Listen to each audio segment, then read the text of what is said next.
is time I fix something on this dart that is very unsightly and not very good looking.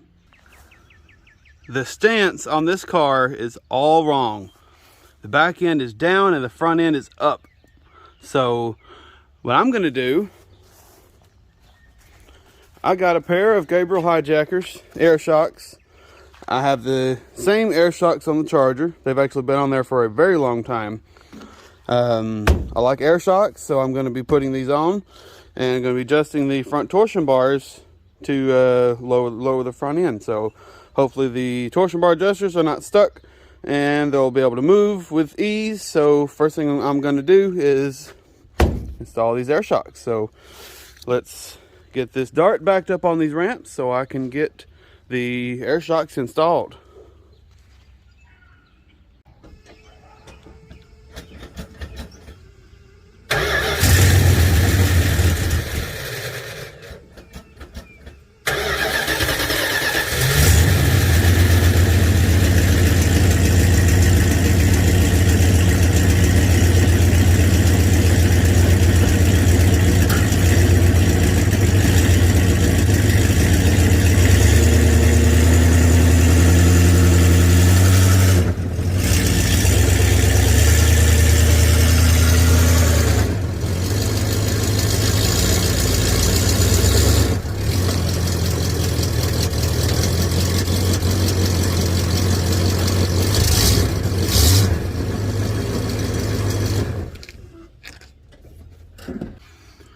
Here are the old shocks. They are actually Gabriel shocks, but they're just standard shocks.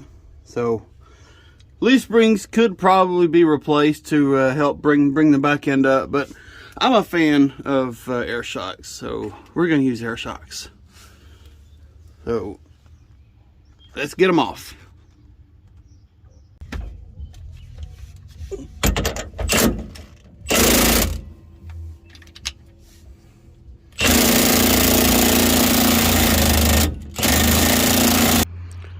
Alright, the old shocks are off right here, and here are the new Gabriel Hijacker air shocks. Now, I have never installed these. I have never installed air shocks before, but they did come with, I believe it's a spacer kit, because these are wider. They're going to hit the gas tank. What I believe this needs to do, I believe this slides onto the shock mount first, and then this installs the rest of the way on the outside. Oh, it spaces the shock out, and it's got this special adapter to screw onto the shock mount. You know, it spaces it out and doesn't hit anything. So let's see if I can get these installed. I would have the camera up under there, but it's really cumbersome to try to work under there and film. So I'm gonna get these on and then show the result. Hopefully I don't have any issues, but let's see.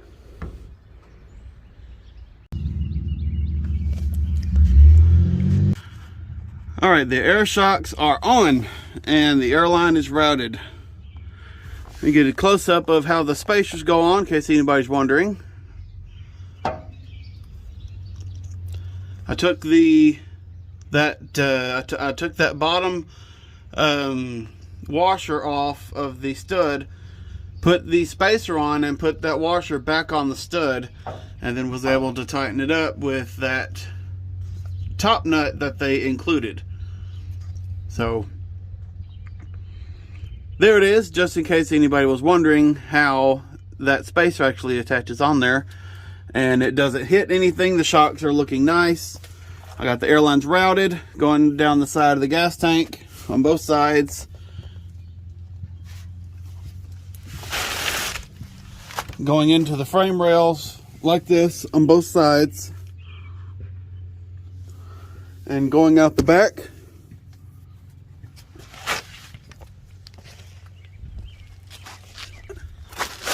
Going out the back and coming out one of the holes for the license plate. All I did was ream out the hole a little bit. This is aluminum, so I just reamed out the hole a little bit, put it in there, so I didn't have to make any brackets or drill any holes or run it up in here or anything. So all I gotta do is twist that off, and blow it in.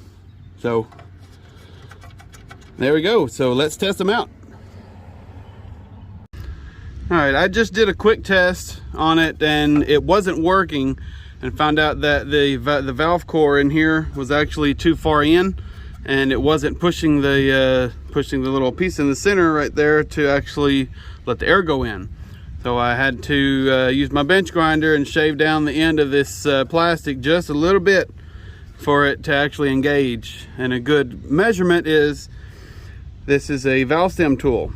It helps you pull it off. This actually screw it onto an old valve stem. This will help you install valve stems and wheels, and also lets you take out the cores.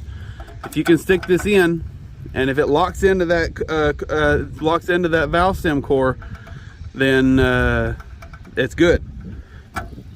If you can't lock into that, then that's bad. And I'm looking through my phone with it shady, so I don't know if this is in focus or not.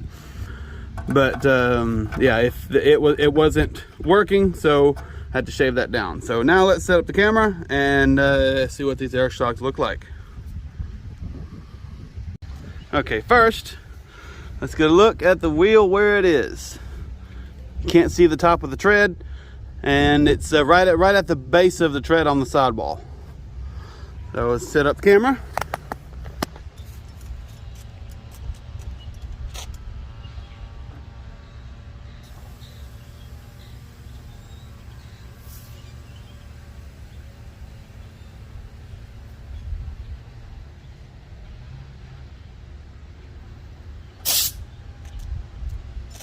See what that looks like. That raised it up a good bit. Definitely not going to have it right there. Probably going to have it down just a little bit from there. But it looks awesome. And it works. Oop, collapse. There we go.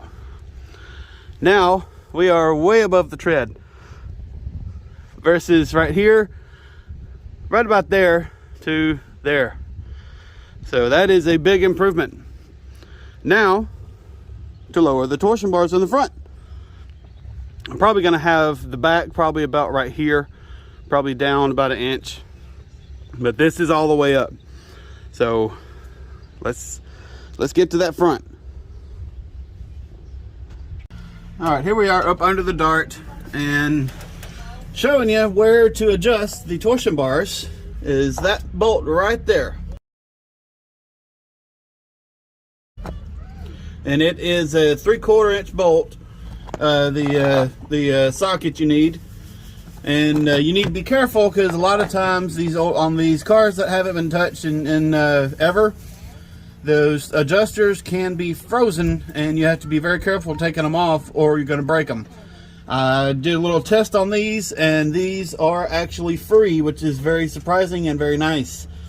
I did spray them with some PB Blaster, but they're not frozen. These can actually adjust, and I was afraid I wasn't going to be able to with the suspension loaded, but it's actually going to do it. So let me get these adjusted, and we'll see what this dart looks like with a proper muscle car stance. While I was editing this video, I realized I forgot to mention how to lower the front end, you need to back out the torsion bar adjuster, and to raise the front end up, you screw it in. So back to the video. All right, I got everything adjusted, so let's look at it. All right, here is the result of the air shocks. Did actually drop the back down a little bit, and adjusting and dropping the front down. That looks so much better. Looks really freaking awesome. Back end up, front end down. That is good. That just looks so much better.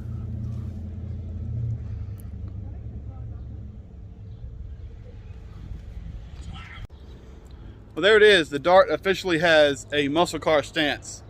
And I love having air shocks on the back of this thing, and dropping that front end down a little bit looks so much better. But there it is. If you liked the video, like, comment, and subscribe, and I'll see you in the next one.